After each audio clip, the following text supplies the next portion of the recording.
नमस्कार दोस्तों, कैसे हो आप सब। ईश्वर से कामना करता हूँ कि आप सभी ठीक होंगे।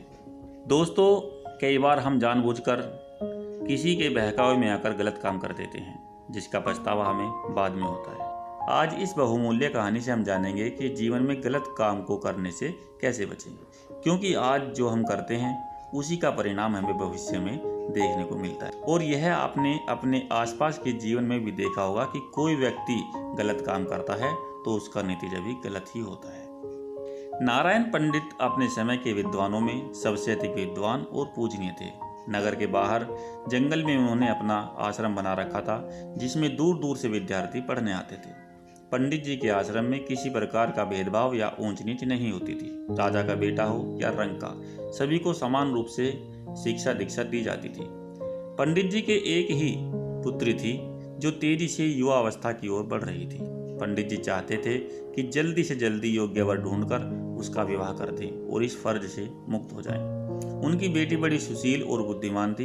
पंडित जी ऐसा ही नेक और बुद्धिमान युवक उसके लिए ढूंढना चाहते थे। एक दिन नारायण पंडित के मन में विचार आया कि क्यों न अपने सभी शिष्यों की परीक्षा लूं। इन सब में जो भी सबसे अधिक बुद्धिमान होगा उसी से मैं अपनी बेटी की शादी कर दूंगा। दूसरे दिन पंडित जी ने सभी शिष्यों को बुलाकर कहा, देखो शिष्यों, मैं एक परेशानी में फंस गया हूँ। कैसी परेशानी गुरुजी? धर्मसेन नाम के युवक ने पूछा।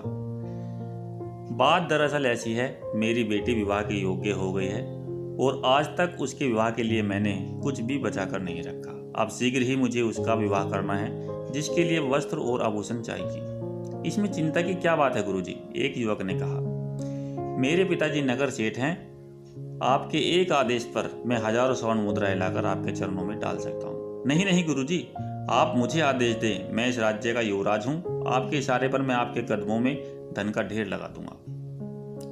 इसी प्रकार बहुत से युवकों ने अपने अपने सामर्थ्य के अनुसार धन देने की प्रार्थना की, किंतु पंडित जी ने किसी का प्रस्ताव स्वीकार नहीं किया और बोले, नहीं नहीं, इस प्रकार मेरा सारा मान सम्मान धूल में मिट जाएगा। लोग कहेंगे कि नारायण पंडित ने अपनी लड़की की शादी भिक्षा मांग कर की है।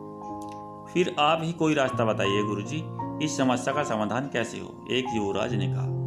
देखो शिष्यों, हमें कोई ऐसा रास्ता तलाशना है कि सांप भी मर जाए और लाठी भी ना टूटे।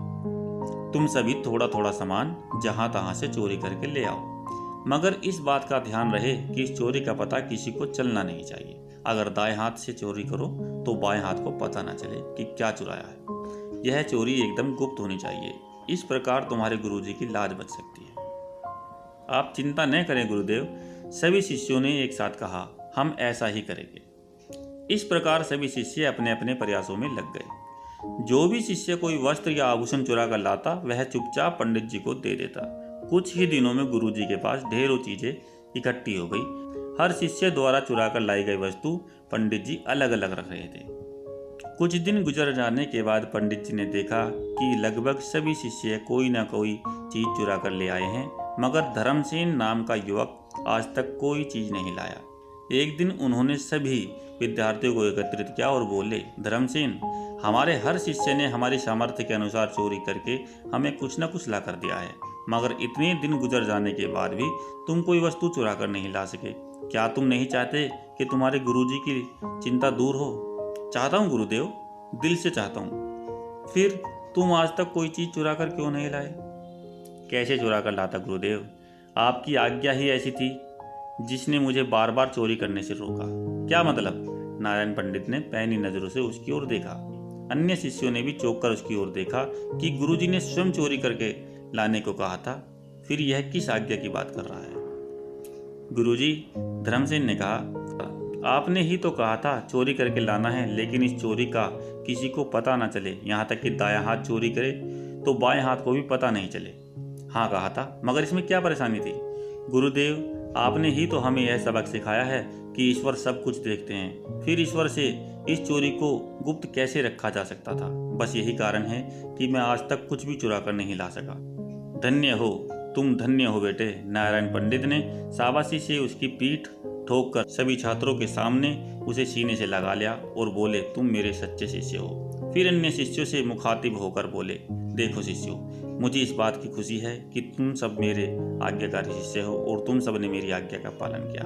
मगर मेरे बच्चों, आज मैं तुम्हें एक शिक्षा और देता हूँ। यदि माँ बाप, भाई बहन, यहाँ तक कि यदि गुरुजी भी किसी गलत कार्य को करने के लिए कहें तो कभी जीवन में गलत कार्य नहीं करना। तुम लोगों की बुद्धि परीक्षा और अपनी पुत्री के लिए योग्य वर ढूंढने हेतु ही मैंने यह सब नाटक किया था। धर्मसेन को मैं अपनी पुत्री का योग्य वर मानता हूँ। आशा है इस पाठ से तुम सभी ने एक नया सबक सीखा होगा। जाओ, अब जो जो वस्तुएं तुम जहाँ जहाँ से चुरा कर लाए हो, क्षमा मांगकर सभी वस्तुएं वापस करके आओ। गुरुदेव, हम मानते हैं भाई धर्मसेन हम सबसे योग्य हैं।